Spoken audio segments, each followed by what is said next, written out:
Fala, protagonistas! Aqui estamos iniciando mais um episódio do Protagonismo Esporte Clube, o seu podcast de carreira, empreendedorismo e negócios. Estou aqui com o meu irmão Thiago Savoldi, sou Elton Deretti e hoje temos um episódio de figurinha Legends, meu amigo. Hoje é episódio especial. Então, quem está nos ouvindo aí já arrasta para quem você conhece de varejo, quem conhece de tem empresa, empreendedor, quem está no momento de carreira para descobrir o que vai acontecer ano que vem. Chegou a hora. Essa é a hora, o último do ano, para a gente fechar com chave de ouro. E parece que vai ser um 2024 cheio de notícias Tá realistas, fácil. né? Tá fácil, tá tranquilo. Bem simples, tá bem preparado. Assim como tá terminando 23, 24 promete. Né? É isso aí. Mas como a gente sempre fala aqui, aqui a verdade rola. Então, se isso, doeu, é doeu. Se não doeu, vamos seguir o baile. A gente falou, né? Ambiente seguro aqui para contar as verdades. Total. Vai lá, meu amigo. Quem tá conosco? Nosso convidado de hoje é administrador de empresas com mais de 20 anos de experiência na direção de empresas multicanal, com atuação no varejo multimarca e grandes redes de franquia. Ele atuou como executivo em empresas como Hering, Arezzo, Portobello Shop, Portobello S.A. e Grupo Scalina. E atualmente é CEO da Leon Group, uma consultoria estratégica focada em varejo, franchising e estratégia e governança. Conselheiro de outras 6 empresas e do SBVC, Sociedade Brasileira de Varejo e Consumo. Seja super bem-vindo, Juarez Leão. Muito obrigado. Prazer estar aqui com vocês, fazer parte desse podcast que tem sido aí um sucesso aí.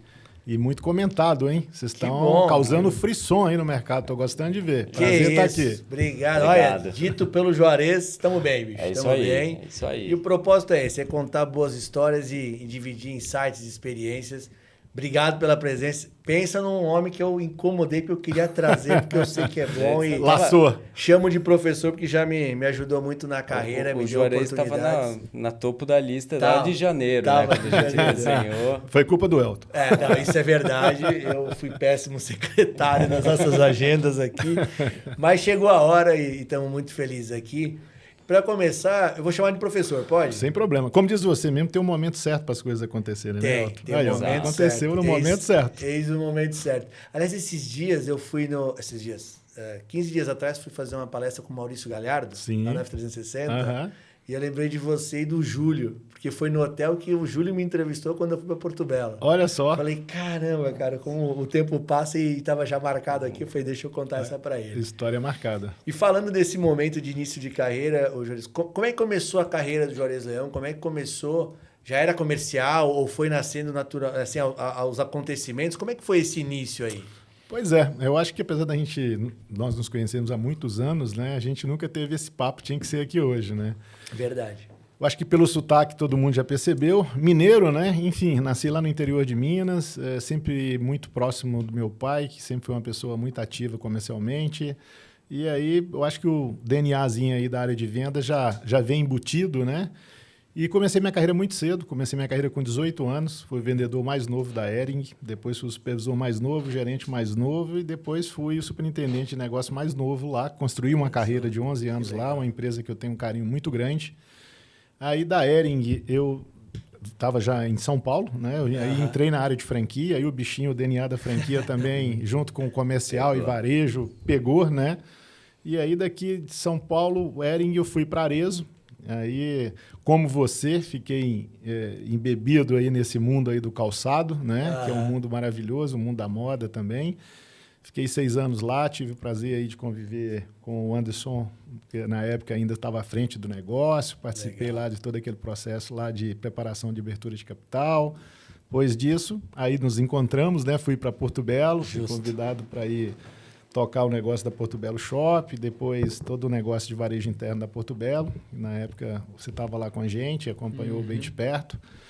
E depois disso, ainda tive uma passagem pelo Grupo Scalina, né? Onde as marcas Trifil e Scala. Estive lá com o pessoal do grupo do Carlyle e o Arthur Grimbal. Só que eu já estava decidido aí a ter minha empresa, né? E foi daí que eu peguei e me desliguei. Depois a gente vai falar um pouco mais sobre isso, mas fui montar aí a Leon Group. E o tempo passa rápido. Isso já faz 10 anos, né? 10 anos já? 10 anos já de empresa, muito rápido, muitos projetos aí concluídos, felizmente, muitos projetos de sucesso também no mercado. Então, essa foi a minha história, uma saída de Minas e sempre atuando aí em área comercial, área de gestão, área de estratégia. Isso sempre, desde pequeno, eu sempre tive bastante aptidão com esse mundo aí, esse mundo comercial. E tenho me dedicado cada vez mais a tentar fazer isso da melhor forma possível. Que legal. Ô, Jorê, você é um dos grandes nomes do franchising no Brasil, reconhecido por isso. E deu para pegar na sua descrição aí 2 momentos de quase que início de franquias, né? Tanto na Hering como também na Arezzo. Para quem talvez está aí pensando em abrir uma franquia ou algo assim, qual que é uma dica? O que você acha que é o maior valor do segmento de franchise versus uma vida, um empreendedor autônomo ali sozinho? O que você poderia entregar aí para a galera? Sim. Como dica. Olha, cada vez mais a construção de canais de distribuição bem estruturados, bem formatados, isso cada vez mais tem valor. Boa. Então, independente até do empresário pensar em algum dia vender a empresa, mas eu acho que ele tem que preparar a empresa para que ela tenha o maior valor possível de mercado. Então, quando a gente vê falar, tal empresa foi vendida ou teve abertura de capital, a própria Arezzo, 21,3 vezes o múltiplo de EBITDA, a Hering, 19. Então, você fala, por que essas empresas conseguem múltiplos tão altos? Primeiro, tem uma marca, né, reconhecida. Segundo, uma capacidade de desenvolvimento de produto. E terceiro, um canal de distribuição estruturado, bem formatado. Né? Então, como dica, geração de valor, eu acho que é um dos grandes motivos para quem estiver pensando em fazer isso. Agora, faça bem feito, porque o preço para você arrumar depois de começar errado é muito alto. E, infelizmente, a gente vê muitas histórias aí de empresas que poderiam estar hoje num outro patamar de tamanho de rede. E eu chamo isso de freio de arrumação. Né? Aí tem que dar aquele freio de arrumação, dar aquela travada para botar as coisas no lugar, para depois voltar a crescer. Né? Esse freio de arrumação normalmente acontece em 2 momentos. Parece que tem uma barreira invisível nas redes com 30 lojas. Quando você começa a aproximar de 30 lojas, aí cai, volta para 20, 15, 10... Aí depois estrutura, passa das 30 de novo, continua com uma certa até velocidade e vai se aproximando de 100 lojas. Aí a segunda grande barreira invisível. Aí desmancha de novo. Por que isso acontece? As soluções caseiras que foram estruturadas na montagem da rede conseguem levar aquela rede até um determinado tamanho. A partir daquele tamanho, começa a exigir outras soluções muito mais estruturadas. E nem sempre o empreendedor, o franqueador, tem essa visão e insiste ainda em levar aquilo adiante nos moldes antigos. E o que levou a empresa até ali não é o que vai levar a empresa até 100, até 500, até 1.000, por que não dizer até 4.000 lojas, como a gente já tem redes aqui no Brasil, acima de 4.000 lojas. Essa é uma reflexão e tanto, né? Porque o empreendedor, o franqueador ali também, ele vem com a história do sempre foi assim, né? Eu cheguei até aqui assim. Existe uma amarração no status quo que iniciou o processo que não é fácil de soltar, né? E, de fato, você falou ali, lembrei de algumas aqui que passaram por essas barreiras. Eu acho que é uma verdade absoluta Absoluta não, né? Absoluta é muita coisa, mas é uma verdade das empresas brasileiras, né? Não conheço a realidade lá fora a fundo, mas esses modelos que sempre funcionam, eles tendem a ser replicados e esgotados até a última ponta. E aí você é obrigado a dar um passo atrás, né? Com certeza. E tem um desafio muito grande, eu falei muito de reconhecer que as ferramentas não são mais capazes de levar aquele negócio adiante. Mas tem uma coisa que é mais grave do que isso, que muitas vezes o empresário, fundador da rede, o empreendedor, o franqueador, tem que reconhecer que ele não é mais o cara certo para levar aquela rede para o outro patamar. Bom. Então, assim, eu hoje trabalho muito com governança corporativa, estruturando sucessão, conselhos de administração, e a maior dificuldade que eu enfrento é isso, é de quando eu faço um diagnóstico num negócio, numa empresa, franqueadora ou não, de realmente ajudar a fazer com que essa ficha caia na cabeça do fundador. Porque, na verdade, ele enxerga como a saída dele do dia a dia como algo até menor, algo que ele não está fazendo uma ascendência, uma descendência, e é o contrário. Porque quando ele vai para o conselho, com todo o conhecimento histórico que ele tem da rede, ele consegue agregar muito estrategicamente aquele negócio. E contratando um CEO de mercado ou promovendo alguém da sua equipe para que assuma o dia a dia tático operacional da rede, aí você tem o melhor dos mundos. Você tem ele pensando estratégico, se dedicando 100% ao estratégico num conselho de administração e enquanto você vai ter ali no dia a dia uma pessoa mais jovem, com mais energia, mais atualizado com as ferramentas utilizadas hoje em dia, aí é o encontro perfeito. Perfeito, né? Mesmo. E essa realidade,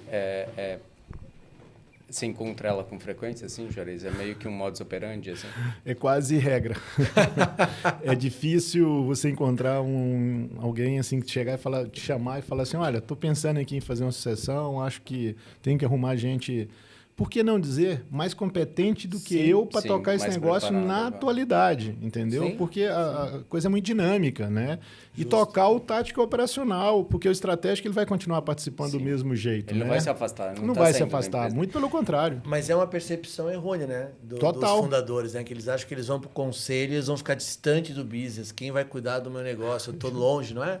Isso mesmo. E aí tem uma segunda dificuldade, que mesmo quando concordam, aí depois a gente tem que acompanhar, porque sabe aquela coisa da inércia, que acaba, volta para a posição anterior. Sim. Então, quando você olha, tá o cara lá no dia a dia, dando ordem, andando dentro da empresa, passando por cima do CEO, entendeu? Então, essa clareza aí, infelizmente, não é algo comum. A maioria das vezes... E nesse sentido também, dúvida mesmo.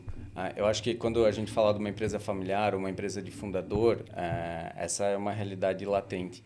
Mas você vê esse movimento em empresas que estão com o mesmo CEO há muito tempo, não necessariamente o fundador, que demora para entender que precisa ter esse desprendimento. E aí não sei quem é o tomador de decisão, né? Às vezes é um fundador que está fora já há muito tempo, um grupo de investimento, mas a gente tem visto empresas que estão com o mesmo CEO há muitos anos. Né?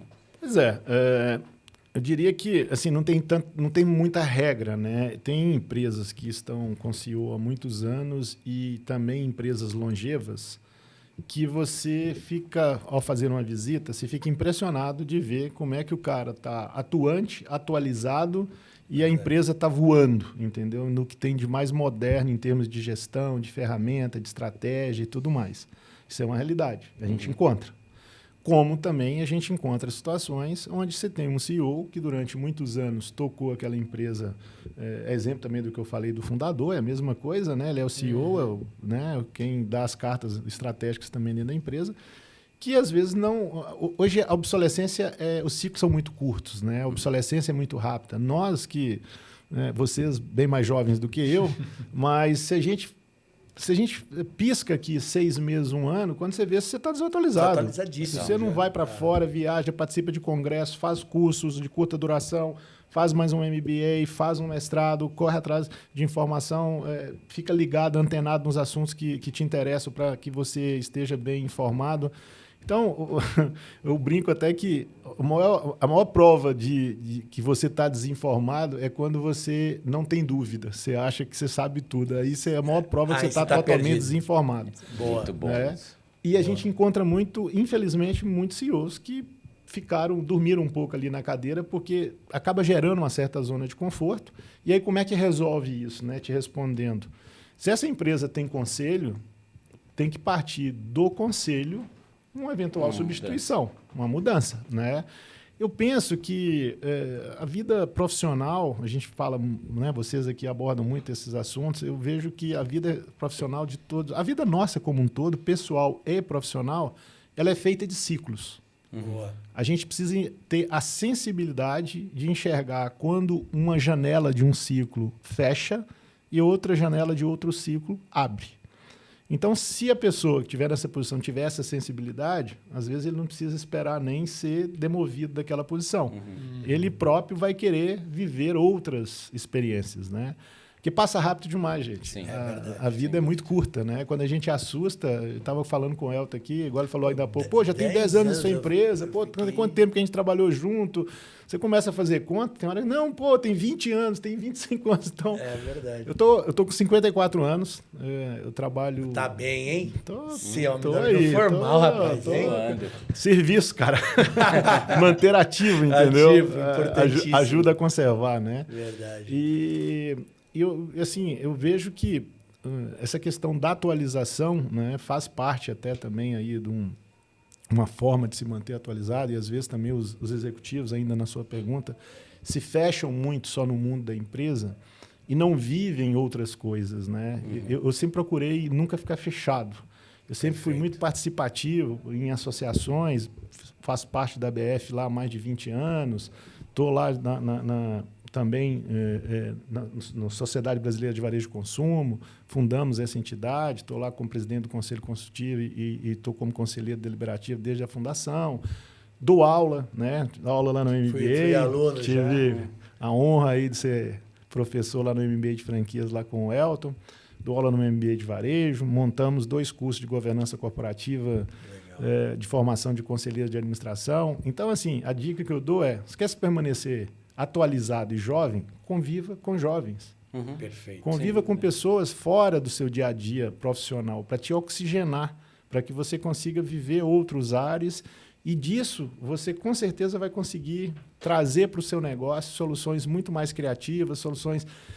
Isso vale para tudo, igual a gente vai todo ano lá para a NRF, tem gente que vai para lá e só quer visitar a loja do setor que atua. Eu falei, gente, pelo amor de Deus, vai visitar outras coisas. Talvez a solução para o seu segmento está em outro segmento.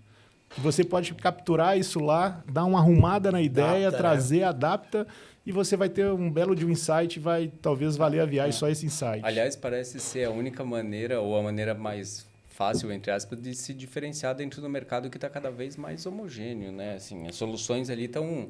Hoje elas estão na mesa para todo mundo, né? Tecnologia, velocidade... Estão acessíveis, né? Acessíveis. Exatamente. Eu, além dessas atividades aí, eu faço um negócio que me ajuda muito também, eu faço parte da Endeavor. Eu sou mentor em Endeavor. Legal. E a Endeavor, como vocês sabem, é uma entidade que apoia empresas de alto crescimento, boa parte delas empresas criadas muito recentemente por jovens. E essa junção de um cabelo branco com um jovem disruptivo, isso costuma funcionar muito bem. A Endeavor aposta muito nisso, né? Porque você tem, ao mesmo tempo, uma visão atualizada de quem pensa fora da caixa, às vezes, do fundador do negócio, apoiado por alguém que já teve a experiência de passar aí, ao longo de anos por diversas altos e baixos, diversas crises aí que, infelizmente, o Brasil acaba nos impondo, não só aqui, qualquer economia do mundo, né? Mas aqui... Às vezes a gente vive de forma mais intensa. Mais intenso, né? Tem que ser MacGyver aqui. Como já diz o ditado, o Brasil não é para amadores. Não, né? não é. Então não dá para brincar. Não é. E eu imagino que essa experiência na Endeavor também, ela seja, devido às proporções, muito que a gente vive aqui também. Porque, óbvio, você está lá prestando a sua experiência para eles, né? Dividindo o que você já viveu com esses jovens empreendedores, mas ganha muita energia, ganha muita informação, te provocam muito. E igual a gente fala, assim, nosso propósito é impactar uma pessoa por semana. Mas o que a gente já aprendeu nesses quase 50 episódios aqui é incrível. Você vai trocando ideias, você vai pegando coisa, vai conectando aqui, conectando ali. Então, dica também que eu acho que vale para a galera é dá para o universo também, ofereça para o universo também, sem dúvida. Divida com o outro, né? Bota o chinelinho da humildade, troca ideia, independente de cargo, de tamanho, troca ideia, conversa. Você vai aprender alguma coisa, cara. Sempre aprende alguma coisa. A própria... Você recorda bem lá do próprio MBA que você fez lá na FIA, na USP ali. As aulas, na verdade, mesmo quando você está ali ministrando um determinado assunto, um determinado conteúdo, mas é muito mais debate, você está lidando muito com pessoas experientes, né? Sim. Então, com certeza você sai dali com muito mais até do que você às vezes deixou, sabe? Verdade. Então, é muito legal isso. E falando aqui do podcast de vocês, com as pessoas que vocês têm recebido aqui, isso aqui MBA nenhum do mundo daria para vocês, verdade, entendeu? Verdade. Isso aqui realmente é de uma riqueza aí de... É a vida como ela é. Eu gosto muito disso. É o que a gente gosta também. É o preto no branco, sem mais objetividade, sem muito flu-flu, né? Perfeito. E vocês têm conseguido trazer aqui pessoas de grande experiência e eu tenho acompanhado aí a trajetória de vocês. Muito legal. Sempre estou acompanhando. Você falou ali, eu já estou com umas 7 perguntas aqui, mas vamos lá. Você falou ali das janelas que fecham, os ciclos e tal. Como é que foi essa construção na sua carreira de dizer, puta, agora... o meu ciclo de executivo e já estava num nível altíssimo de executivo, está fechando e eu vou me desafiar num outro negócio aqui que é vender a minha experiência, né? Vender o meu conhecimento através de consultoria. Como é que foi essa construção? Foi fácil? Foram noites e noites? Conta aí pra gente um pouquinho. Inúmeras noites sem dormir. Eu vou começar até um pouco lá de trás, né? Logo, eu comecei muito jovem, como eu comentei com vocês aqui, com 18 anos eu entrei na carreira executiva e tive a felicidade de ter oportunidades e fui aproveitando essas oportunidades e construir minha carreira, né? Igual eu comentei, na Hering. E aí depois, toda essa mudança de ciclos, né? De uma empresa para outra, isso desde lá de trás exige realmente que você tenha uma sensibilidade muito grande de perceber porque é bom para a empresa e é bom para você, quando você tem essa percepção correta. Porque você se oxigena e a empresa também, ao ter um outro executivo ali, também se oxigena. Então, você vai viver outras coisas, porque senão você vai ficar... Hoje em dia, antigamente era legal até falar, pô, o cara trabalha na empresa há 35, 40 anos. Hoje em dia, sinceramente, eu acho que sabe, a pessoa tem que viver mais coisas. Tem que achar perguntas novas para encontrar respostas novas. Exatamente, é bem isso. Então, assim, isso sempre foi um desafio muito grande. Eu sempre coloquei muito coração nas coisas que eu faço. Então, para mim, sair de um negócio e ir para outro, era uma dor ali quase de estar... Uma separação, uma separação. Né? Você está abandonando ali um filho, entendeu? Eu me recordo muito bem, inclusive, quando eu saí da Arezzo para ir lá para Porto Belo, minha primeira semana de Porto Belo, eu trabalhei a semana inteira com febre de 38, 40, porque minha imunidade baixou, minha garganta inflamou e eu tinha um monte de reuniões pelo Brasil afora com os franqueados na época. Então, assim, você vê como é que foi um peso emocional muito grande. Eu estava vivendo o meu melhor momento lá na época da Arezzo. E aí pedi para sair da Arezzo para ir para Porto Belo, né? E aí, por fim, né, quando eu também ali numa posição, né, executiva, como você falou, muito interessante, também vivendo, na minha opinião, um dos meus melhores momentos lá na Porto Belo, com as coisas muito já redondas e tudo mais, aí uma coisa até mais complicada, que é pedir um desligamento não para ir para uma outra empresa, pedir um desligamento para mudar de vida, né? Para você deixar de ser executivo e passar a ser empreendedor, passar a ser empresário, né? E requer muito um preparo. Eu costumo dizer que quem está nos escutando e pensa em fazer isso, faça um planejamento para isso e se prepare para isso. Quando eu digo se prepare, é para se preparar financeiramente, porque negócio nenhum novo começa no primeiro mês já te trazendo o resultado que você tinha antes, né? Verdade. Segundo, se prepare emocionalmente. Tem muita gente que não está preparada. Às vezes você está lá como executivo numa empresa com 100, 200, 300 pessoas, liderando 300 pessoas, secretária, diretores, gerentes, você coordenando essa confusão toda. E daqui a pouco você vai para o eu-SA, né? Você vai começar a eu-keep, né? Então, isso exige aí um desprendimento, E você perde aquele sobrenome por trás também, Sim, né? você acaba sendo o Juarez da Porto Belo. Exatamente. Vai ser o Juarez Leão. Juarez Leão. E aí você tem que começar literalmente do zero. Então, te respondendo objetivamente a sua pergunta, eu comecei a pensar nisso quando eu fiz os meus 40 anos. Para mim, todo mundo fala que é uma data importante na vida, principalmente do homem, né? E, de fato, para mim, teve um impacto grande. Quando eu fiz 40 anos, eu comecei a ter certeza do que eu não sabia ainda o que eu queria fazer, mas eu comecei a ter certeza do que eu não queria fazer mais. E aí eu comecei... Já é o primeiro passo para acertar. Eu acho que não é o primeiro, é o mais difícil. É o mais difícil. Depois que você tem razão. Dizer não é bem mais difícil do que dizer sim. Pois é, que quando você decide isso, os caminhos começam a ficar mais claros e começam a ficar... Mas afunila, né? Sim, sem dúvida. Afunila muito. Né? E principalmente quando você vai para uma decisão de empreender. Aí é uma afunilada violenta, entendeu? E realmente requer um processo muito firme de decisão, porque depois que você toma essa decisão, além de ser difícil esse começo, como eu já disse, você está vivendo, no meu caso, lá estava vivendo a melhor fase da minha carreira como executivo. Então, é óbvio que depois que eu fui para isso, eu não parava de receber convite toda semana. Eu brinco que é igual você ir numa festa, quando você vai na festa com a namorada, quando você é solteiro, chega lá... Ou melhor, quando você vai solteiro na festa, você vai na festa e ninguém olha para você. Verdade. Aí quando você vai com a namorada, parece que a mulherada toda da festa tá olhando para você, né? Pelo menos na minha época era assim, né? Não sei como é que tá hoje. Raymond entrando na balada, assim, entendeu? né? Tipo, deve ser aquela fila de avaliações. O que eu quero dizer com isso? Quando você não está procurando, quando mais aparece, exato, né? Então, assim, convites fantásticos. Pô, mas você não vai querer nem escutar a proposta? Eu falei, não, cara, tomei uma decisão na minha vida. Então, eu comecei a pensar isso aos 40, comecei a me preparar para isso a partir dos 40, e eu fui tomar essa decisão por volta dos 43, quase 44. Legal. Então, assim, foram 2, 3 anos de preparação. Isso é uma mudança muito grande na vida. Então, realmente, você tem que pensar muito, porque não tem volta. Então, depois que você dá esse passo, você tem que olhar para frente, dali para frente, entendeu? E hoje, olhando para trás, né, eu fico feliz de ter tido a coragem, né, porque é uma atitude corajosa, né, você mudar de vida, né, num maior momento, no auge, né? No auge da carreira executiva, você chegar e falar, vou deixar isso aqui.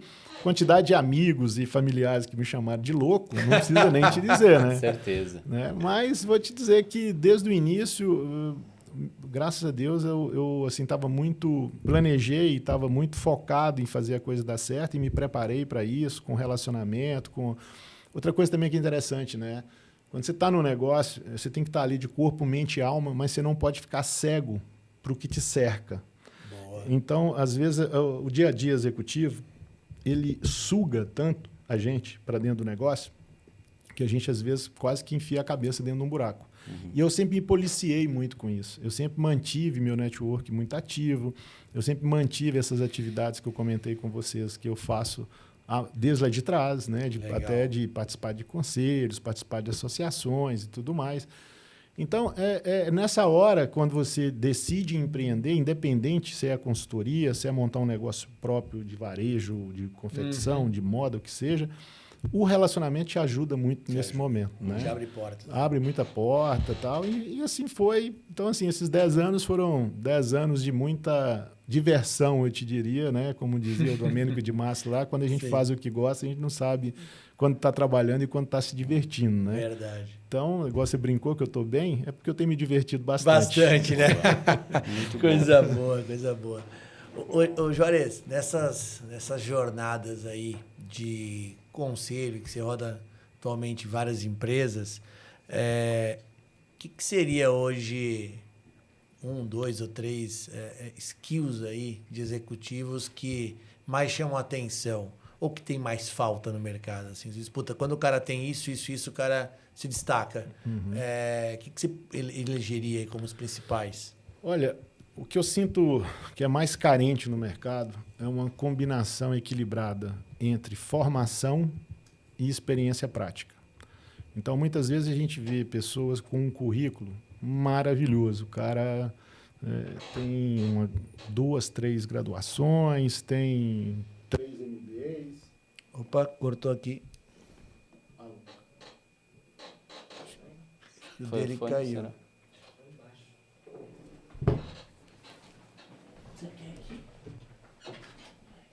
Aquele momentinho técnico. Alô? Aí, voltou. Acho que você bateu ali. Pode ser. Alguma coisa assim. Voltou, acho que voltou. Voltou. Não, o som da cadeira. Não voltou. Bom, continuando. Voltamos, então. Estão ouvindo? Sim, tá perfeito. Sim. Perfeito. E, então, Formação acadêmica com experiência prática. Porque principalmente executivos, até demais de área comercial, e principalmente no varejo, porque o varejo é um negócio que te suga muito. Sim. Então, verdade. O que você acaba às vezes encontrando são pessoas que têm um conhecimento prático de varejo, de chão de loja, de ter iniciado como estoquista, vendedor, subgerente, gerente, supervisor de rede, gerente de operações e tudo mais. Só que exatamente até para trilhar essa carreira, o cara abdicou às vezes de estudar. Sim. E aí ele não tem formação. Então falta o lado, né, teórico, conceitual, né, que a academia também é super importante. Do mesmo jeito que às vezes você encontra pessoas que têm esse lado. O cara tem um background ali acadêmico que você olha, você fica com inveja, E você chega para ele, tá, mas o que você já fez na prática? Que negócio você já estruturou? Quais são suas experiências práticas? O cara não fez nada no dia a dia prático. Então, eu acho que esse equilíbrio aí, nesses dois aspectos, eu acho super importante. E hoje, né, eu estou nessas empresas aí que eu acabo ou fazendo projetos estratégicos ou até participando de conselhos. Assim, é impressionante como é que, ainda mais num mercado mais difícil que está hoje em dia, que não, a gente não pode surfar, né? Depois nós vamos falar um pouco aí de 24, mas já dando um spoiler aí, a gente não pode ficar esperando só crescimento de mercado, né? A gente vive um mercado hoje de rouba-monte. É isso, né? Aí. Se o país está crescendo 2, 3, eu preciso crescer 15, 20, 25. E como é que a gente faz essa mágica? Ganhando espaço do concorrente, ganhando market share. Então, você precisa ter uma equipe comercial, não é boa, é excelente. E o que a gente acaba vendo aí no mercado é que tem uma carência muito grande hoje de boas equipes aí atuando na área comercial, atuando na parte de expansão de negócios e tudo mais. Então, essa é uma carência que é muito comum. Eu começo sempre os projetos fazendo um diagnóstico e sempre nos diagnósticos mostram uma carência dessa pegada mais comercial, mais ativa, para realmente... Não adianta nada você ter o melhor produto, você ter o melhor planejamento, se a execução disso na ponta não está sendo bem feita, se você não está crescendo, não está ganhando mercado, né? Então, essa é uma carência assim, absurda que eu vejo. E a gente vê também aí uma carência que eu vejo enorme aí, é da parte de estratégia.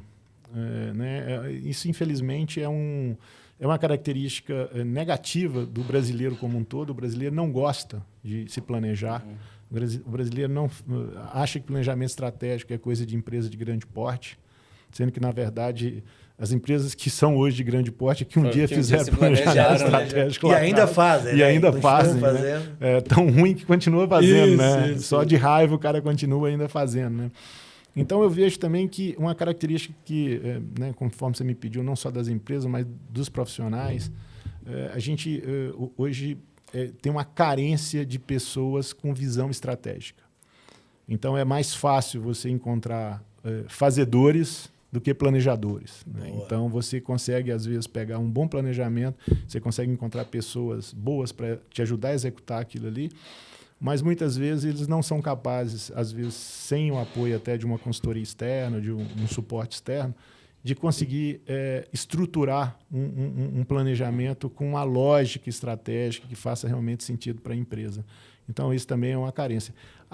Um pouco disso até pela questão também, às vezes, de falta de um refinamento conceitual, acadêmico maior. Né? Eu acho que aí entra muito acadêmico também para organizar o acadêmico e a vontade de aprender, né? Sem também dúvida. tem isso. É óbvio que nada vai substituir a academia, mas hoje informações não faltam.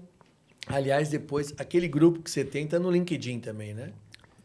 Lá está o link, né? O link. Então, quem quiser ter boas notícias todo dia, fresquinhas no WhatsApp, o Juarez criou um grupo de notícias, eu tô lá, é muito bom, parabéns, aliás. Obrigado. Eu tinha o hábito de todo dia ler 3 matérias. Então eu entrava lá, agora não preciso mais, bicho, só abre o WhatsApp, chega. Eu mando um mastigadinho para vocês. E tem até mais, foi uma delícia. Vai vir comentado. Não preciso mais caçar matéria, só preciso ler agora. Ficou fácil, mas tem que ler. Tá aí, Elton, então vamos ajudar aí a turma que quer receber. Eu vou postar no meu LinkedIn, Juarez Leão, o link para quem quiser.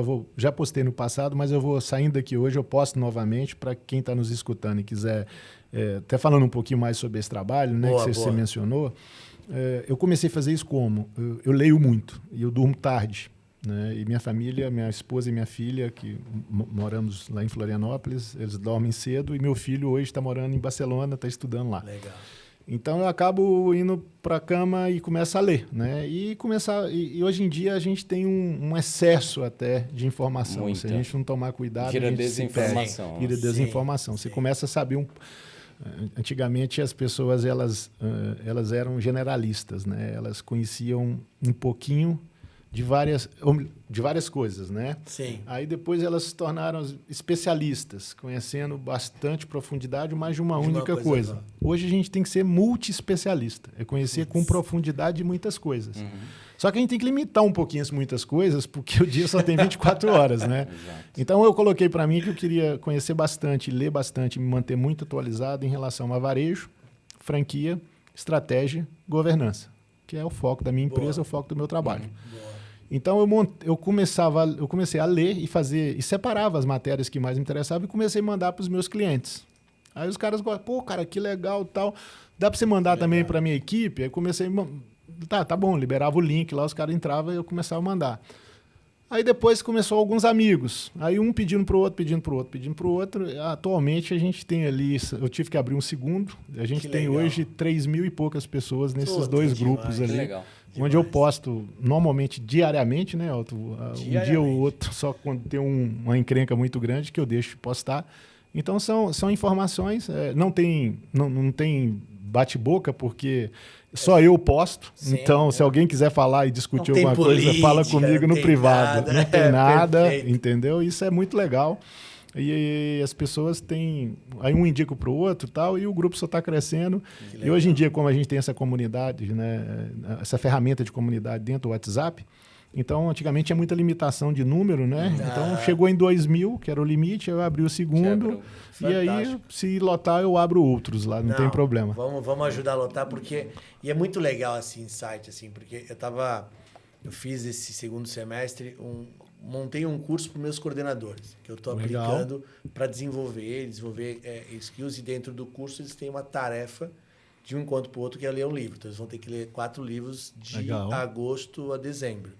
Muitos não leram um livro na vida. Exagerando aqui um pouco, mas... e é legal você trazer isso, porque no alto da sua experiência, da jornada que você já trilhou, você lê todo dia, você busca informação todo dia. E tem muita gente que está lá começando, ainda galgando os primeiros passos, com uma preguiça danada de ler. Seja um livro, seja uma matéria, entrar num grupo desse te refina, fica fácil. É só chegar lá e ler, cara. Não precisa fazer outra coisa. É uma coisa que eu nunca vou conseguir entender, né? Porque nunca foi tão fácil, né? Exatamente. Está disponível, né? Está disponível, está na mão. Não ser multi-especialista não quer dizer ser desinformado. Informação vale a pena, não precisa ser profunda, mas você precisa saber o que está acontecendo no mundo, né?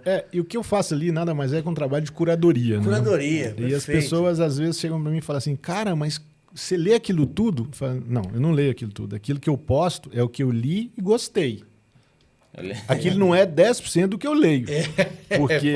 Porque senão não é curadoria. Exatamente. Se eu for mandar tudo que eu leio, só então link e aí você pega e vocês mesmo entram lá e vai ler site de negócios e tal. Então, assim, a gente fala assim, tudo que você manda ali é legal, cara. Às vezes eu fico até me policiando porque não tem tempo de, às vezes, ler tudo. Eu fico com dor de consciência de não estar lendo, porque sempre é coisa legal. Mas por quê? É curadoria. Você sabe o que realmente faz sentido. As matérias que...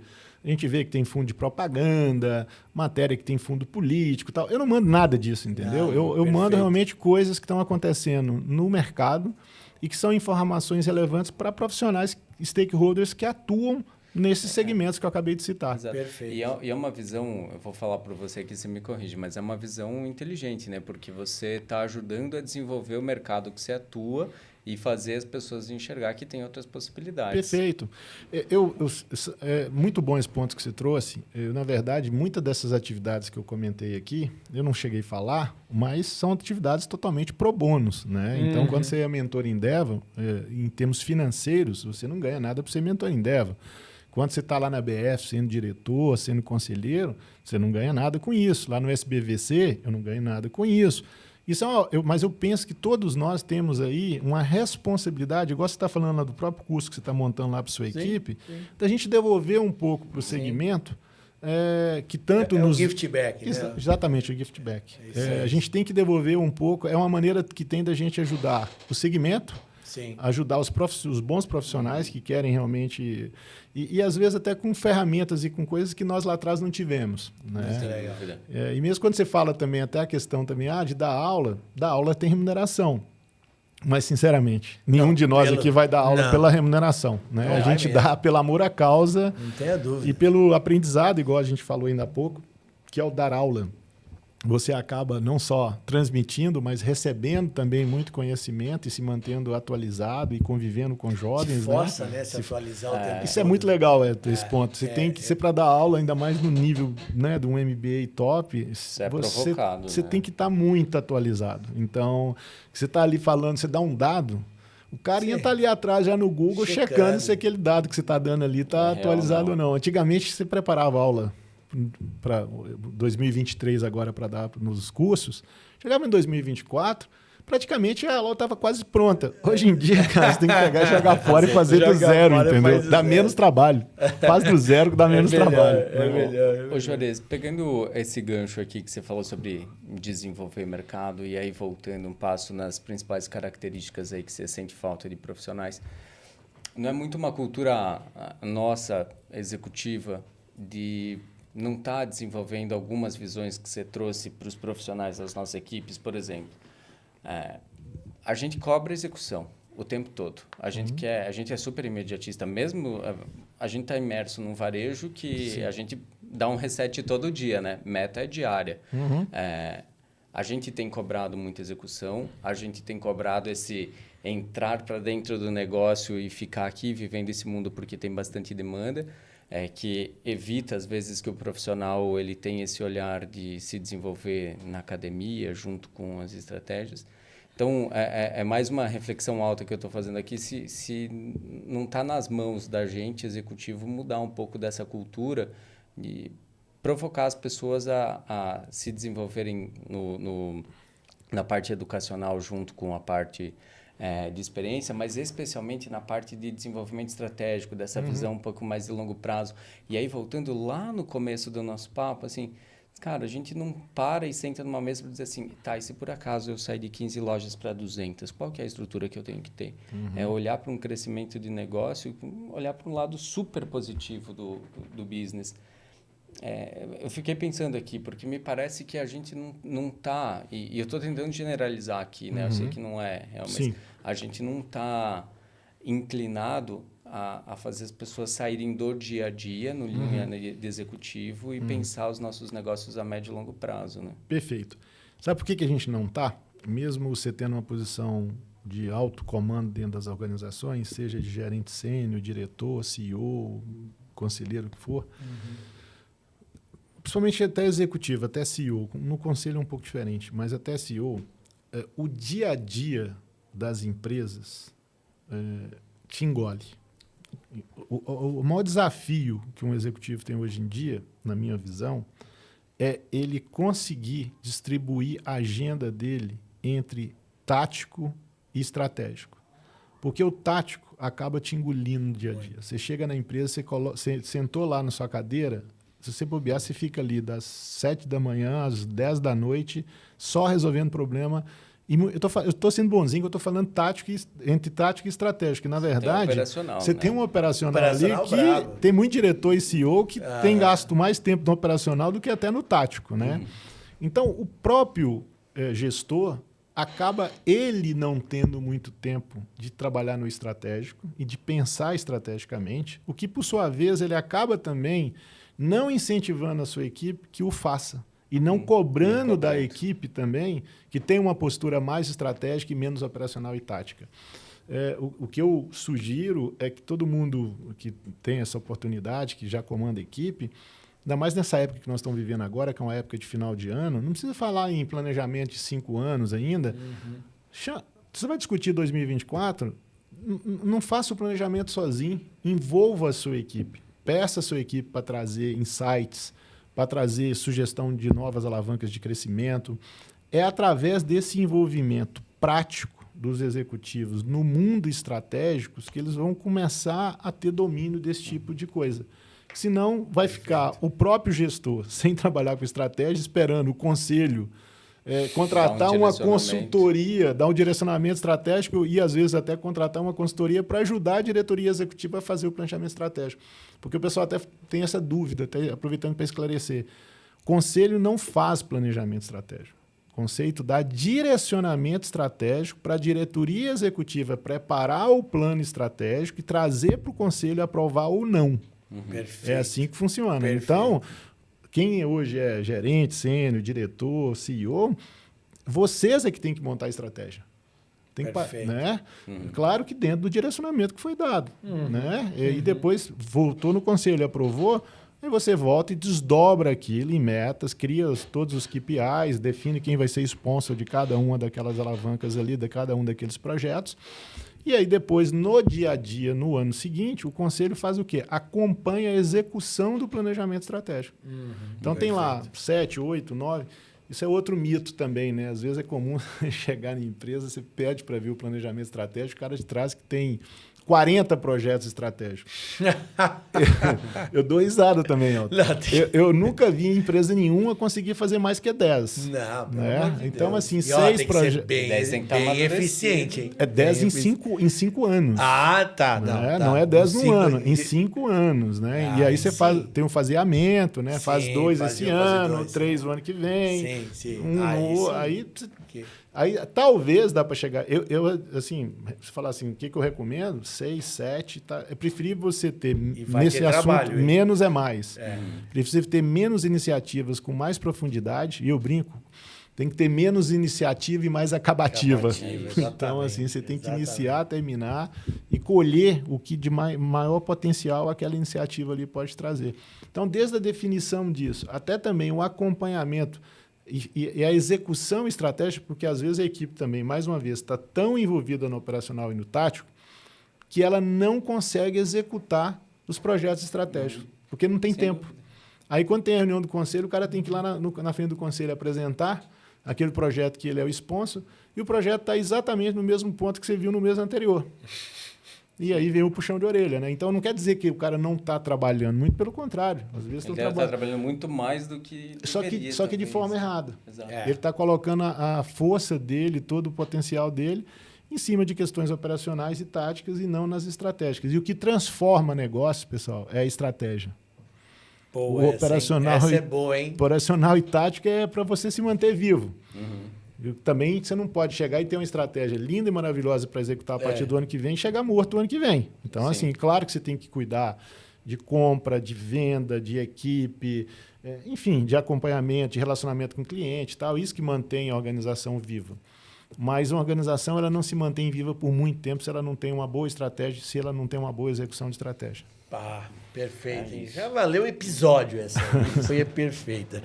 Ô Juarez, se você tivesse do teu lado aí o Juarez Leão de 20 anos de idade, o que seria uma habilidade que você desenvolveu ao longo do tempo, que talvez lá no início você não tinha tão latente, assim, dizer, ó, foca nisso aqui, garoto, que isso aqui vai te ajudar muito. Se focar agora, você vai chegar ainda mais rápido onde a gente chegou junto lá na frente. Pô, bom ponto, Elton. Acho que aí são várias coisas. A primeira coisa que eu vou te colocar, principalmente para a turma mais jovem, a gente precisa ter muita resiliência. Boa. A turma hoje em dia desiste muito fácil das coisas. Se eu tivesse desistido na primeira porrada que eu tomei, com certeza não ia estar sentado aqui batendo esse papo legal que a gente está batendo aqui hoje. Eu não teria nem o que contar para vocês. Então, é muita resiliência. As coisas não acontecem rapidamente. As coisas não acontecem de forma fácil. Nada vem fácil. Tudo que vem fácil vai embora fácil. Boa. Então, você quer ter uma carreira longeva e de sucesso? Primeiro, saiba que você vai ter que ter resiliência, você vai ter que ter foco, um pouco também do que a gente estava falando. Se você tem que ter foco para obter informação de qualidade e você não querer saber de tudo, né? E não saber de nada ao mesmo tempo, direcionamento idem. Se você não tiver uma clareza muito grande onde você quer chegar profissionalmente, você quer ver? Eu vou te fazer uma provocação aqui para o pessoal que está nos escutando. Quem de vocês que está nos escutando nesse momento tem um planejamento estratégico profissional? O que é isso, Juarez? Você tem? Eu tenho. Tem? Eu não cheguei no nível do Elton ainda, que o Elton está detalhado mês a mês, etapa a etapa. Exatamente. Vai até os 55. Pessoal, não tem como eu defender que tem que fazer planejamento estratégico para a empresa sem também não defender que seja feito o planejamento estratégico profissional. Onde no planejamento estratégico fica muito claro quais são seus gaps, o que você vai ter que fazer, quando você vai ter que fazer. Inclusive, até mesmo uma coisa que nós também falamos aqui no início da nossa conversa, isso te facilita muito a sensibilidade de você identificar as janelas que a gente estava falando, os ciclos, né? Porque dependendo aonde você quer chegar, às vezes não é naquela empresa que você está que você vai conseguir chegar naquilo. Às vezes você já bateu no seu limite. Acima de você, quem está lá? O dono, e o cara falou que quer trabalhar lá até os 120 anos. E eu quero ser CEO e o cara é o CEO da empresa. Então, bicho, você tem que procurar outro caminho. Não é ali que você vai ser CEO, né? Não vai rolar. Então, assim, ter clareza de onde quer chegar é super importante. E a partir do momento que você também tem essa clareza, você vê o que você precisa para chegar lá. Identificou onde quer chegar, o que precisa chegar lá, você tem que arregaçar a manga e correr atrás. Seja experiência acadêmica, vivência internacional, idiomas.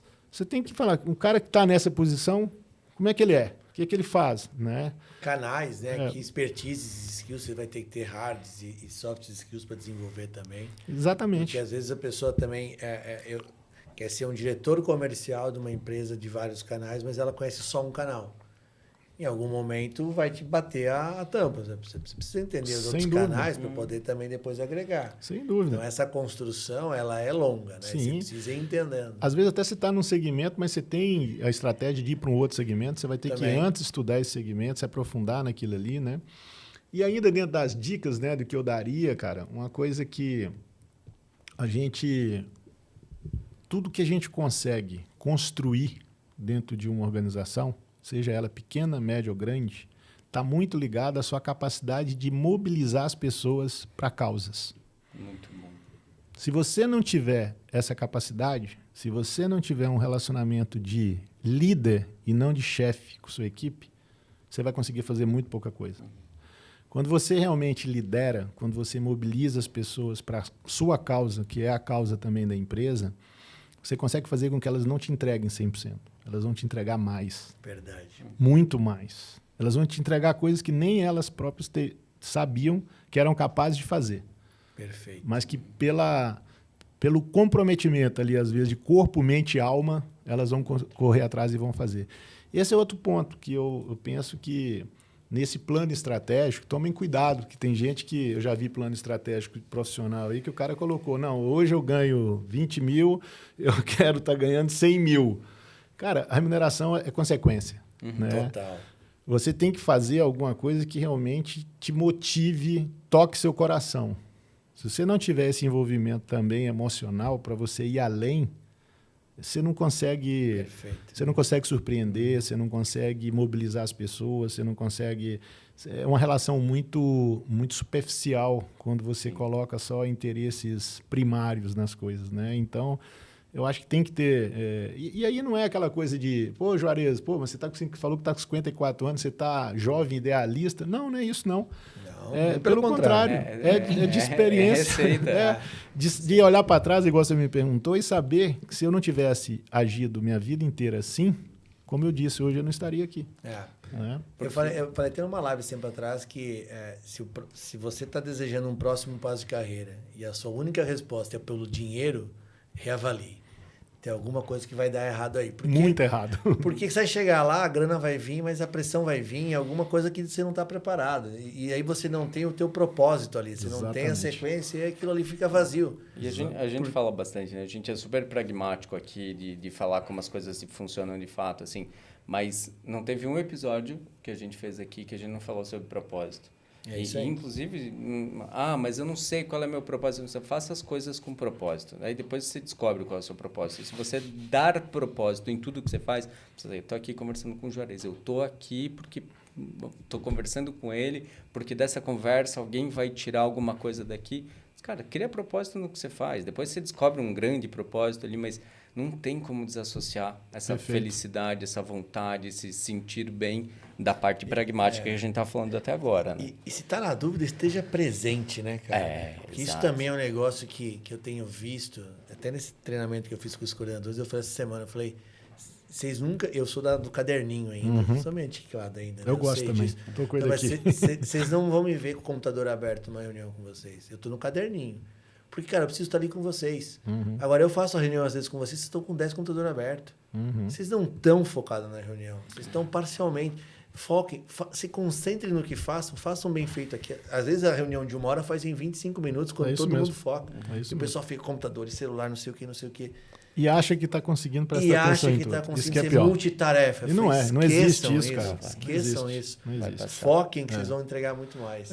Esse é o grande desafio. Por exemplo, quando você está fazendo uma palestra, quando você está dando aula, você conseguir pegar uma turma lá de 30, 40 pessoas dando aula no MBA ou numa palestra, independente. Essa semana até eu tive a honra aí de ser convidado para palestrar na convenção do CNA. Legal. Pô, 1.200 pessoas na plateia. Então, assim, e você manter 1.200 pessoas com atenção não é fácil. Não é.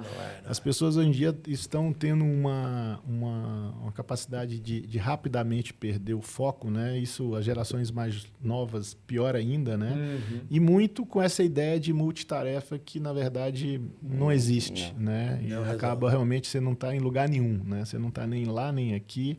Então, o que vai fazer, faz de corpo, mente e alma, foca, que vai dar certo.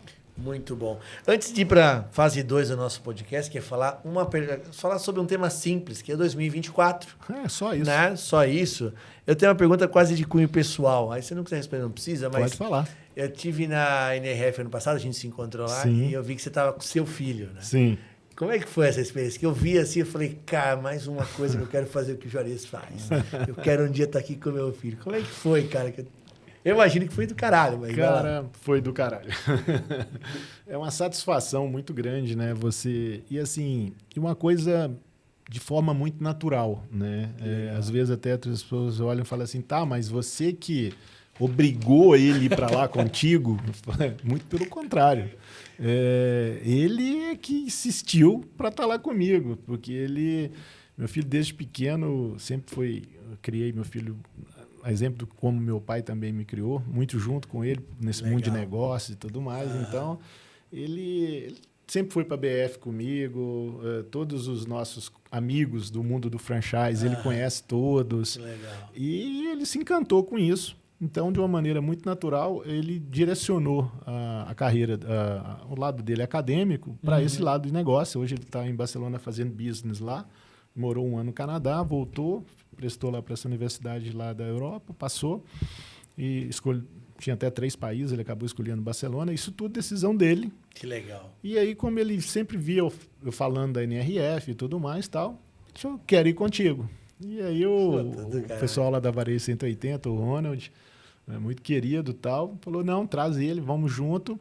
E aí, além dele estar lá comigo, ele ainda contribuiu com o grupo. Ele foi o nosso intérprete, tradutor simultâneo de todas as visitas que a gente fez nas lojas, né? Então, e ele fez isso com maestria, tanto que foi convidado esse ano ano que vem, né, para estar lá de novo com a gente. A princípio vai estar lá com a gente.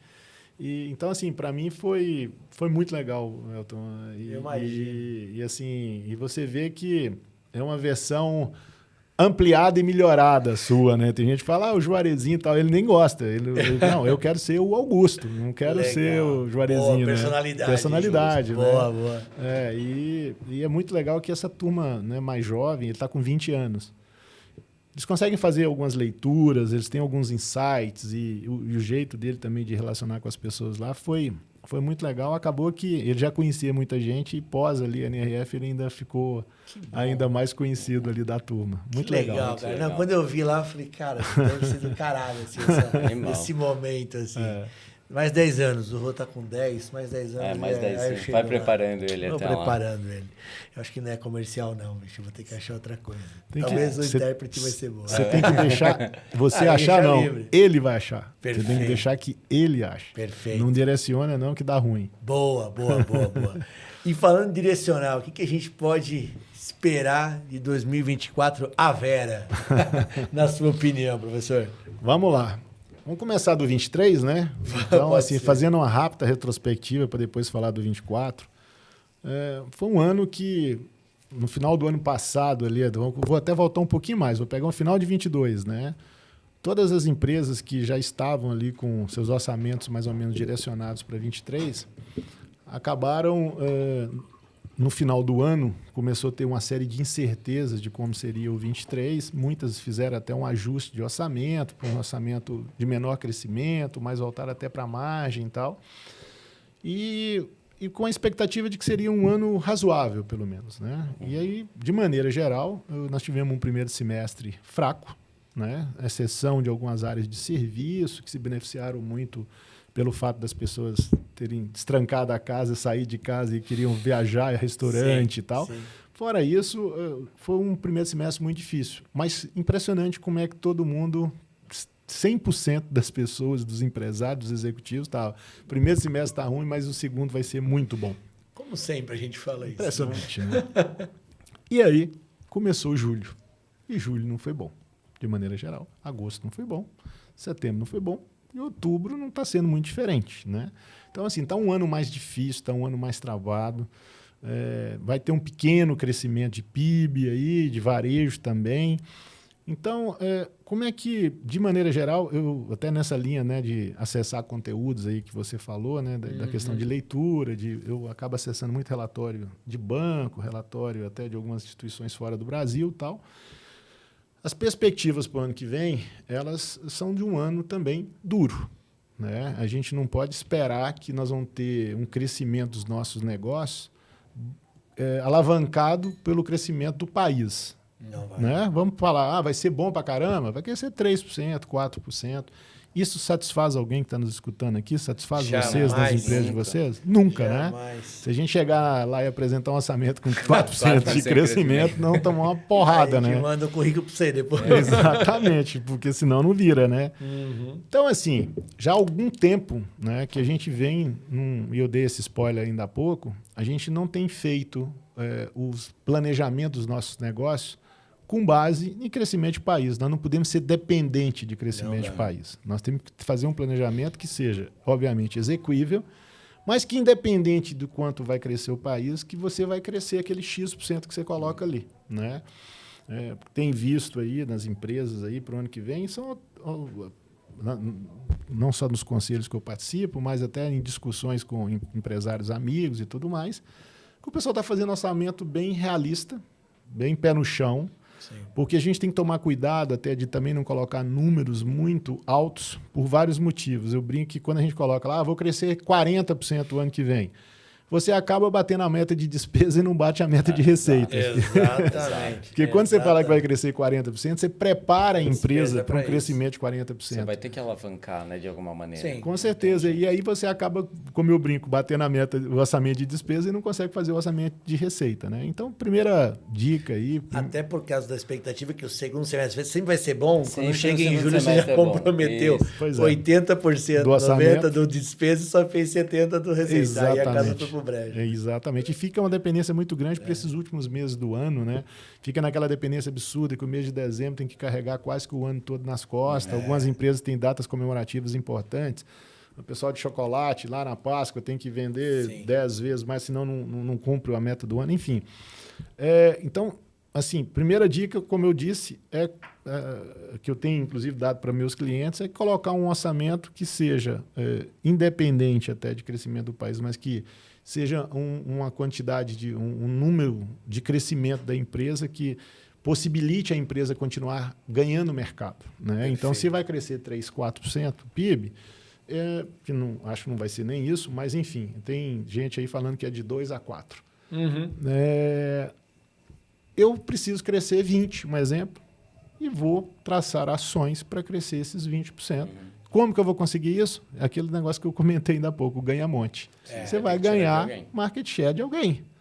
Você tem muita gente aí que está achando que está em berço esplêndido, que está em zona de conforto. É desse cara que você vai subtrair alguns percentuais aí de participação de mercado desse, né? Por isso que a gente vê muitas empresas indo mal, muita empresa fechando, muita empresa pedindo recuperação judicial. Então, esses percentuais que antes essas empresas detinham, esses percentuais vão para empresas que estão trabalhando de forma mais competente, de forma mais assertiva, né? Então, esse é o primeiro ponto. Segunda coisa que é muito complicado você colocar metas absurdamente altas, é a questão de motivação da equipe. Então, meta, todo mundo tem que ter meta, mas tem que ser execuível. Você coloca uma meta para um funcionário seu, para sua equipe, que o cara já de cara, no primeiro mês do ano, ele olha e fala, o Elton tá louco de colocar essa meta aqui, não tem o menor cabimento isso aqui. O cara já entra já jogando a toalha, entendeu? É verdade. Então, a meta, para de fato ela cumprir o propósito, ela tem que ser uma meta que o cara acredite e que vai correr atrás não só no primeiro semestre, mas no primeiro, no segundo, vai tentar chegar no final do ano lá com aquele objetivo ali cumprido, entregue, né? O que eu tenho também sugerido muito, pessoal, a gente está falando primeiro de número, né, do quant. Vamos falar um pouquinho agora do quali, né? Que eu acho que até o quant é consequência do quali, né? Então, assim, as empresas têm que estar muito atentas para novas alavancas de crescimento e de receita. Sim. Não é fazendo mais do mesmo que essas empresas vão conseguir crescer números muito superiores ao crescimento do PIB. Eles têm que inovar através de ou novos canais de distribuição, ou novas linhas de produtos, muitas vezes produtos complementares, né? A gente tem orientado muito as empresas a olhar para segmentos que estão muito próximos ao dela de atuação, do core business da empresa, e que com muita facilidade ela conseguiria incorporar aquilo ali no seu negócio e obter... Gente, é básico isso que eu vou falar aqui, eu sempre falo isso até em aula e em palestra. As pessoas esquecem que, às vezes, esse ano foi péssimo, eu cheguei no final do ano agora, estou no meu break-even e não sei o que eu falo. Cara, não está tão ruim não, pelo menos você chegou no break-even. Está no 0 a 0 aí, tem muita gente aí que está abaixo, né? E tem gente que, em vez de crescer, tem gente que teve perda de faturamento aí de receita esse ano, né? Então, beleza, já que você está no seu break-even, você está com suas despesas fixas pagas. Sim. Cara, qualquer coisa que você trouxer aqui adicional, a partir do momento que você está com sua despesa fixa paga, você só tem despesa variável. Então, eu sempre faço até essa pegadinha, eu falo para o cara, vem cá, você está no break-even, fatura lá 1 milhão, você teve 10% de crescimento de receita, você fatura 1 milhão e você tem 100 mil de lucro. Break-even não, vou pôr até um pouquinho de lucro. Está com 10% de lucro. Certo. Aí você aumentou em 10% agora a sua receita. Para quanto vai seu lucro? As pessoas têm a tendência de achar que é mais 10%. E não é. É exponencial, porque a despesa fixa está paga. Paga. É isso aí. Então, assim, isso é uma oportunidade absurda, porque mais importante do que crescer receita é crescer lucro. Market share é importante, sim. Mas lucro é que mantém a empresa viva. Sim. Às vezes não adianta nada você crescer 30% de market share, de crescimento de mercado ali, sendo que você vai ter um ano que você vai faturar mais, só que ganhando metade do que você ganhou no ano anterior. Pô, será que vale? Ou menos, né? Será que vale a pena? Você está comprando o mercado, né? Será que não dá para fazer as duas coisas? Crescer talvez numa velocidade um pouco menor, mas com ganho de mercado e também ganho de lucratividade, né? E você só vai conseguir agregar lucratividade adicional se você tiver novas fontes de receita. Mais uma vez, canais, produtos ou serviços. A gente tem que pensar muito hoje no conceito de ecossistema. Então, você olha onde eu estou inserido. O que o meu consumidor, além do meu produto ou serviço, ele também compra. Por que eu também não oferto isso adicionalmente para ele? Perfeito. Né? Sim, perfeito. Então, eu acho que é daí que a gente começa a ter alguns caminhos e redução de dependência do que vai acontecer de crescimento de país. Não, é perfeito isso. E essa questão do... Você falou de comprar o mercado, né? Eu acho bem perigosa, porque geralmente deixam corpos no chão. Né? Você vai... A não ser... Porque o que eu vejo, às vezes, as empresas querendo fazer... Vamos comprar o mercado, mas sem a visão do próximo passo. Porque se eu comprei esse mercado esse ano, então eu faturei mais com menos lucro. Mas olhando na frente ali, que esse mercado... Eu torno ele proprietário, entre aspas, e daqui a pouco eu vou estabilizar minha despesa e eu vou buscar o lucro nos próximos anos, eu até entendo. Agora eu vejo uma ação muito menos calculada. De qualquer custo eu quero faturamento. Faturamento é ego, né? Sim. O que vale é o lucro lá embaixo. Exatamente. E geralmente essa compra de mercado ela é olhando curto prazo, né? Muito geralmente curto prazo. Ela acaba voltando, né? Ela não está num planejamento estratégico. Não está. Ela está no tático, desesperado do tático, e aí...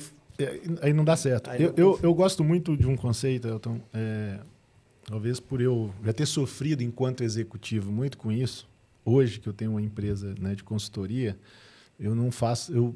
Se tem uma coisa que minha empresa não faz, é isso, tá? Todo mundo trabalha comigo lá na minha empresa, proibir de fazer isso. Que às vezes as consultorias chegam nas empresas e parte de um princípio meio de terra arrasada. Tá tudo errado, vão fazer tudo diferente, né?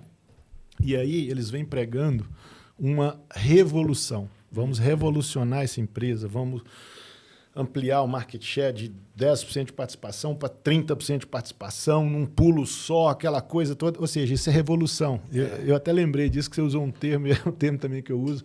Muitos corpos caem, muitos corpos ficam pelo caminho. Tem muito sangue numa estratégia dessa. Né? Custa muito caro, às vezes, para a empresa. Ao passo de que a evolução é algo gradativo, é algo constante, é algo que você consegue ter dominância sem ter risco de voltar atrás ali na frente. Porque é consistente. Né? Consistente. Você faz isso de uma maneira planejada, estruturada, uma execução aderente. Perfeito. Então, assim, em vez de ficar pensando em fazer revolução para o ano que vem, pensa em evolução. Né? Agregue novos produtos, novos serviços, novos canais, novos departamentos, novas formas de relacionamento com o cliente. Tem um mar de oportunidades. E como é que vai descobrir o que fazer? Pegar gancho naquilo que você me perguntou. Reúna a sua equipe, faça seu planejamento para o ano que vem. As melhores ideias, a gente quando... Estou falando aqui talvez outros no meu lugar não falariam. As respostas não estão em empresas externas nem em consultores externos. As respostas para o crescimento das empresas estão dentro da empresa, com as pessoas que fazem o dia a dia daquela empresa ali dar certo. Perfeito. Nós, quando somos convidados a fazer um planejamento estratégico, faço isso bastante, é algo que eu, inclusive, gosto muito de fazer para as empresas. A gente, na verdade, está ali extraindo conhecimento de quem realmente conhece aquele negócio. O que a gente agrega o quê? Conhecimento de estruturação de estratégia, né, de planejamento, metodologia.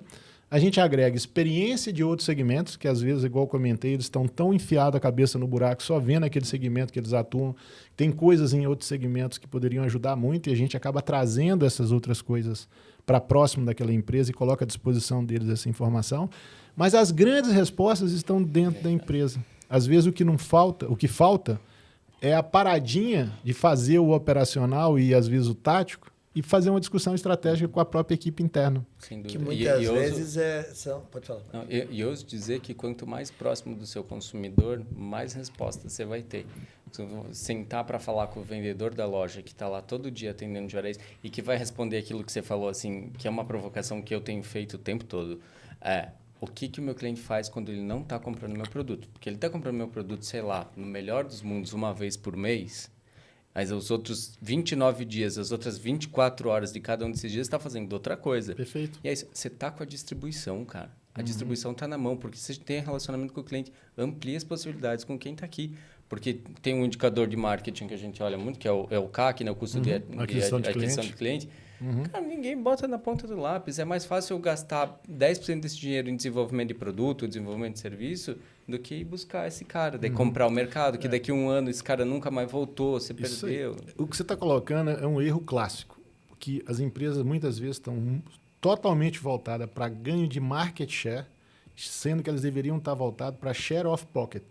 Ou seja, eu tenho que ter uma maior participação na capacidade de compra do meu cliente, que já está dentro da loja. Eu já tive o CAC lá no e-commerce.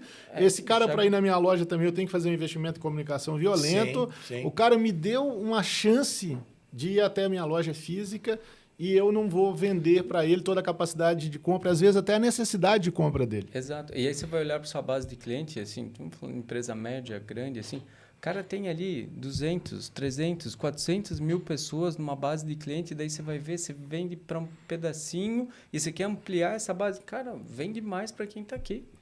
Trata melhor esses dados. Não né? não é simples. Não acho que seja uma solução simplista, porque você vai ter que entender. Eu vendo roupa, se eu vou vender cosméticos, será que é calçado? Eu vendo calçado, será que eu deveria vender outra coisa?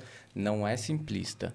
Mas eu acho mais fácil do que você ir lá bater na porta do seu concorrente e dizer assim, deixa eu pegar aqui o clientinho, traz para cá. Parte de você conhecer cada vez melhor seu consumidor, seu cliente. Né? Se você tem os dados dele, o problema é que nós, no varejo, muitas vezes a gente tem dados e não informação. Porque a diferença de dado para informação é que a informação você consegue tomar ação sobre aquela informação. O dado, às vezes, está dentro do HD lá do seu servidor, que você não tem nem como organizar aquilo. Esse dado dele tem que estar acessível, ele tem que estar bem estruturado e de forma que você consiga tomar decisões com base nesses dados. Mas hoje em dia, né, antigamente isso custava fortuna para conseguir isso. Hoje em dia, qualquer BI resolve isso, entendeu? Um investimento super baixo. Mas aí entra, eu queria dizer, acho que para construir essa evolução, porque revolução é o cavalinho de pau, né? Uhum. E a chance de dar errado é muito grande, né?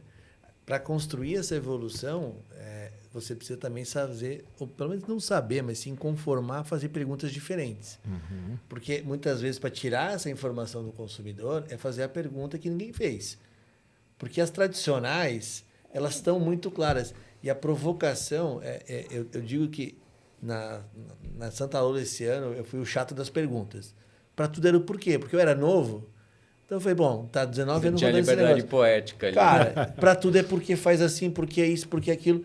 Porque aí você começa a movimentar. E aí vem uma habilidade também que o Juarez trouxe. Esse executivo precisa ter a mínima capacidade de mobilizar as pessoas. Porque senão você bota um monte de porquê, o pessoal te acha um pé no saco e diz, lá vem o cara para incomodar. Você precisa trazer as pessoas e mostrar que talvez, e aí entra um grande talvez, o que nos trouxe até aqui não nos leva os 10 anos para frente. O talvez é porque não quer dizer que está tudo errado. Quer dizer que a gente tem que evoluir e ir devagarinho. Hoje mesmo fiz uma reunião com os franqueados dizendo, a gente fez saneamento básico esse ano. A gente começou a acertar as coisas. Muita coisa vem para o ano que vem. Muita coisa a gente vai colher o futuro na frente. Mas você precisa ir devagarinho. Porque fazer ruptura em qualquer negócio é o começo do fim. A não ser que esteja já muito lá embaixo, que seja a última alternativa em uma mudança radical. Aí você não tem nem muito a perder, né? Aí você não tem mais a perder. Você já está no ano. Mas eu vejo muito, assim, você deve ter visto muito também, assim, dos gênios da lâmpada que entram e dizem, não, agora eu vou virar tudo de cabeça para baixo. Mas é o que mais tem. Cara, e aí façam e aí isso, vira crianças. Vira mesmo, de cabeça para baixo. Vira o resultado, inclusive. Vira mesmo, vira tudo, quebra a lâmpada, quebra tudo, entendeu? O gênio da lâmpada quebra a lâmpada aí. Você acha que surge, a gente veio do ano passado do advento, talvez, aí mais exponencial do chat GPT e coisas do gênero. Você acha que vem uma grande tecnologia ou a inteligência artificial? Eu sei que é difícil essa pergunta, porque esse negócio amanhã já muda, né? Mas você acha que nasce alguma nova tendência ou segue mais essa linha? A gente lá na NRF, né, todo ano a gente tenta voltar de lá e resumir a NRF numa única palavra. Ou numa outra única missão frase, fácil, né? Outra missão bem tranquilo. fácil, depois de ver 30, 40 palestras, conseguir fazer isso. Mas, enfim... Só para pegar do passado mais recente, né? Então nós tivemos em 2022, falar resumo numa palavra só, foi metaverso. Sim. Né? Mas claramente algo que, na minha opinião, entraram outras coisas mais prioritárias. Falar assim, Juarez, metaverso não vai acontecer? Eu acho que vai, mas não agora. As empresas estão se voltando, e acho que está corretíssimo, para planos que dão resultado de curto prazo. E estão deixando o médio e longo prazo num estacionamento que depois vai revisitar. Não é que não vai fazer, mas não é o momento de fazer. Justo. Então, ninguém, igual a gente falou, ninguém consegue fazer tudo. Então, você tem que ter planos 5, 6, 7, 8, igual a gente falou, que são transformacionais. E você vai eleger esses planos, que é uma estratégia, inclusive, de construção de planejamento estratégico. O que eu vou fazer que eu vou investir menos dinheiro, menos energia, em um menor espaço de tempo e vai me dar um resultado grande, imediato e por um período longo. Falar, Juarez, você está querendo... Isso não existe, né? Quer saber? Existe. Existe. Às vezes a gente até tem ideia que um plano é melhor do que o outro, só que quando você está construindo a estratégia, você tem que quantificar isso. Você tem que pôr númerozinho lá para cada um desses itens e mais diversos outros aí que você tem que avaliar. E a partir da eleição das ações estratégicas que, de fato, vão te levar a um resultado maior, é em cima disso que faz o tal funil, igual você mesmo falou aquela hora, que você vai afunilando isso. E o que não está ali, você põe no estacionamento. Né? Então, voltando lá, metaverso, um momento que as empresas estavam muito voltadas a dar resultados melhores, não só no Brasil, mas nos Estados Unidos também. saída ali da pandemia, as empresas voltaram a ter um certo nível de faturamento, mas com um sacrifício de margem muito grande, né? O consumidor estava exigindo muito preço, né? Preço, promoção. Então, teve gente até que vendeu bem, mas quando você olhar o resultado das empresas, o resultado pífio, né? Bem menor do que anos anteriores. Então, todo mundo se voltou a planos mais de curto prazo, planos estratégicos que exigiam um CAPEX, né? Um investimento inicial mais baixo, e que desse um resultado mais alto de longo prazo. Então, com isso, o metaverso ficou de lado. E aí, esse ano, a gente foi esmagado lá pela história de inteligência artificial, muito em cima do GPT. Lá, depois veio o 4, então, que todo mundo ficou mais pasmo ainda. Então, eu te diria o seguinte, Elton, a minha expectativa do que a gente vai ver na NRF lá em janeiro de 2024 deve ser um aprofundamento disso. Tá? Eu estou muito... Consolidar essa questão da inteligência, de como colocar a inteligência à disposição dos negócios e usos práticos, né? Entendeu? Quando eu tenho esses temas assim que me tocam, eu estudei muito metaverso ano passado e esse ano eu voltei de lá muito convicto que eu tinha que fazer que eu tinha que aprender, igual a gente estava falando, você tem que ter essa inquietude, né? E eu falei, puxa, eu preciso entender melhor esse negócio. Eu estou fazendo um curso, cara, muito legal. Quem está nos escutando aí, diga para vocês também. Quem não dominar essa questão de inteligência artificial, pelo menos o emprego, igual você colocou, o emprego prático disso, à disposição do crescimento das empresas, de redução de despesas e tudo mais, quem não dominar isso vai ficar fora do jogo. Do mesmo jeito que lá atrás foi a internet, eu estou fazendo um curso do MIT, sobre exatamente transformação digital e emprego prático das ferramentas nos negócios. Cara, é de virar a cabeça. Eu tenho dia que eu faço isso à noite, de madrugada. Às vezes eu não consigo dormir depois, cara. Não consigo dormir. Eu não vejo pilhado, cara, assim, de tão legal que é. Não sou profissional na área de tecnologia, mas hoje não tem como você ser um gestor sem você ter sem se aprofundar na utilização da tecnologia. A gente tem até que tomar cuidado. Eu gosto. A gente não pode apaixonar pela tecnologia. A gente tem que ser apaixonado pelo cliente. A gente precisa usar a tecnologia para conhecer mais o cliente, trabalhar a favor do cliente, né? Então, a tecnologia ela não é um fim, mas ela é um meio. E quem não dominar o meio não vai conseguir chegar à execução do fim. Maravilhoso. Perfeito, perfeito. Que aula, senhoras e senhores. Falei que era para fechar o ano com chave aqui, de ouro. Ah, virava o ano aqui. É isso, vamos fazer um especial de Réveillon. Manda buscar um vinho lá que a gente toca aqui, essa restinho de ano aí. O professor, para fechar aqui, a gente sempre gosta de puxar um mote, para fechar descontraído com o nosso mote do Esporte Clube. Sim. O que foi um momento esportivo que traz uma lembrança gostosa aí pro Juarez? Seja ela no futebol, no esporte, em qualquer tipo de esporte, ou que você foi o esportista, ou que você viu alguém, o que te lembra, assim, boas lembranças? Traz boas lembranças. Pois é, eu sinto uma saudade grande. Pouca gente sabe disso, tá, Elton, que eu vou contar aqui agora. Mas eu, na minha adolescência, eu fui karateca. É mesmo? É mesmo. Eu cheguei à faixa preta de karatê. Olha só. E me dedicava muito a isso, adorava treinar. Aí fazia isso no interior, nasci no interior de Minas, não nasci em Belo Horizonte, nasci em Teoflotone, lá quase Bahia, né? E aí eu fazia em Teoflotone. E quando eu mudei para Belo Horizonte para estudar, eu não consegui encontrar uma academia com o mesmo estilo que eu fazia, que era o Shotokan, e uma academia legal como era a que eu tinha. E eu acabei descontinuando isso, né? Entendi. Eu acabei depois tentando voltar lá em Florianópolis, acabei não voltando, tentei ver se meu filho tomava gosto, levei ele umas 2 aulas, ele não quis. Não rolou. Aí eu acabei também não fazendo. Então, assim, foi algo que eu acho que esporte na vida das pessoas é fundamental, né? Eu nunca fumei, eu bebo, mas de maneira moderada. E até mesmo para quem é jovem ainda, né? Eu estava conversando isso essa semana com um amigo. Se faz esporte, principalmente quando você é jovem, o seu corpo fica com a memória o resto da vida. Verdade. Né? Então, eu até hoje tenho flexibilidade, até hoje eu tenho capacidade de ganhar músculo fácil quando eu volto a praticar qualquer coisa, musculação, qualquer coisa do tipo. Então, assim, esporte é fundamental. Né? Então, isso foi o lado assim, saudoso, positivo que eu tenho do esporte. Que legal. E o negativo, eu acho que de cada 10 que vem aqui, 9 devem te falar isso, foi a morte do Ayrton Senna, né? Sem dúvida nenhuma, algo que mexeu com todos nós, até hoje mexe, né? Eu era um apaixonado com Fórmula 1, não perdia uma corrida, independente de que hora ela acontecesse.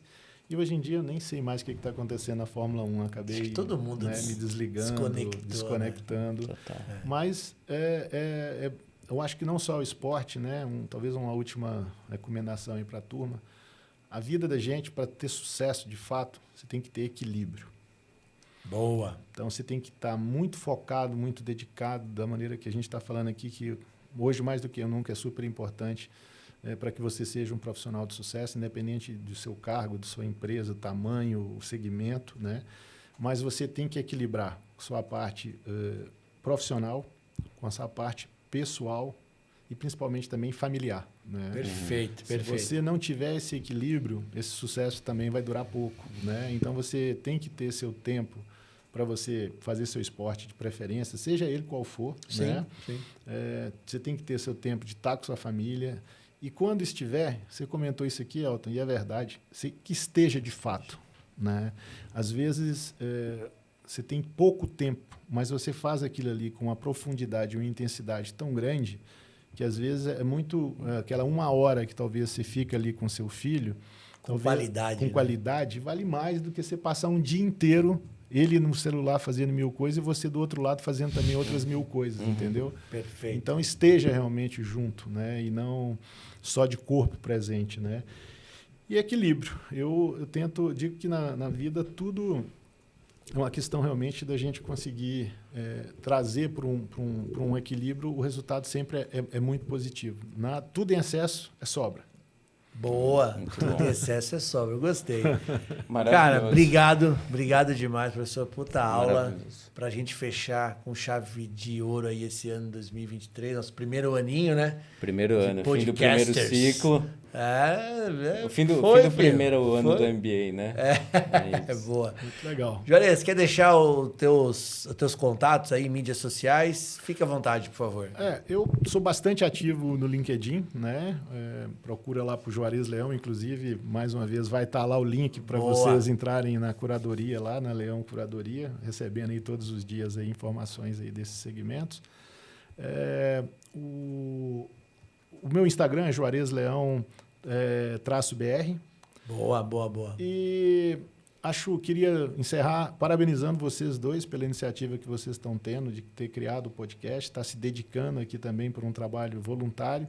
E vocês estão fazendo aquilo que eu disse que eu acho que é super importante, que é devolver para o segmento onde vocês atuam algo que vocês aprenderam, dividindo aqui não só os acertos, mas também os erros, tornando a vida de muitas pessoas que estão talvez iniciando essa caminhada agora, que seja uma caminhada mais fácil do que foi a nossa, mais assertiva do que foi a nossa, né?